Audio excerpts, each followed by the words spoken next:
India के 70% नौकरी पेशा लोग अपनी ज़रूरतों को पूरा करने के लिए लोन की हेल्प लेते हैं।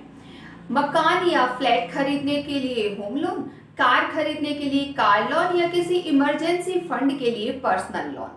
ये फैसिलिटी आपकी नीड्स को तो पूरा करती ही है, साथ ही साथ आपको एक बड़ा अमाउंट इंस्टॉलमेंट के रूप में पे करने की फ्रीडम भी प्रोवाइड करती है। लेकिन कुछ लोगों को ये नहीं पता होता है कि ईएमआई पे करने के भी दो तरीके होते हैं।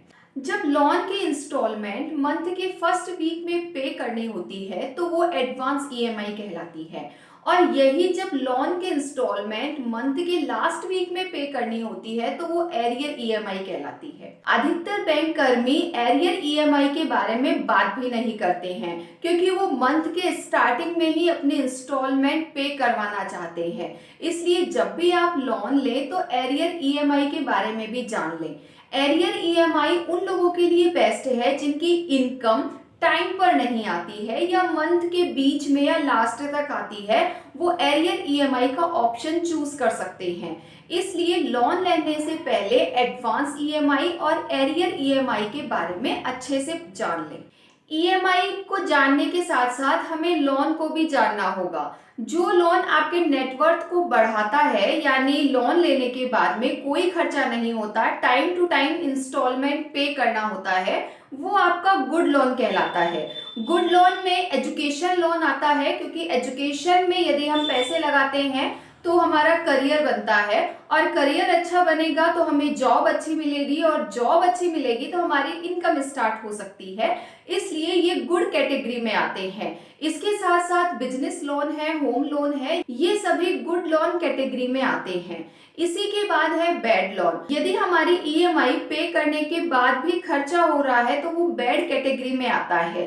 जैसे कार लोन, आज हमने कार खरीदी और शोरूम से निकालने के बाद से ही उसका खर्चा स्टार्ट हो जाता है, जैसे पेट्रोल का खर्चा, उसकी सर्विस का खर्चा, उसके इंश्योरेंस का खर्चा मान लीजिए, या सडनली एक्सीडेंट हो जाए तो उसका खर्चा मान लीजिए। तो इन सभी खर्चों को भी हमें पे करना होता है इंस्टॉलमेंट के साथ साथ। तो ये सभी बैड कैटेगरी में आते हैं। कार लोन के साथ साथ क्रेडिट कार्ड पर लोन ले लीजिए, या पर्सनल लोन या कंज्यूमेबल लोन है, ये सभी लोन बैड कैटेगरी में आते हैं। आप यदि क्रेडिट कार्ड पर लोन लेना चाहते हैं या पर्सनल लोन लेना चाहते हैं तो हमारी ये राय है कि इनमें इंटरेस्ट बहुत ज़्यादा होता है, इसलिए इन लोन से आप जितना हो सके उतना बचें। लोन लेते समय आपको डेट टू इनकम रेशो का भी ध्यान रखना चाहिए। डेट टू इनकम रेशो 40% से ज़्यादा नहीं होना चाहिए। यदि ये 30% से नीचे रही तो ही बेहतर होता है। तो इस तरह से जब भी आप लोन लें तो आपको ईएमआई के बारे में और लोन की कैटेगरीज के बारे में पूरी नॉलेज होनी चाहिए। वीडियो यदि आपको अच्छा लगे और नॉलेजेबल लगे तो वीडियो को लाइक, शेयर एंड सब्सक्राइब करना ना भूलें।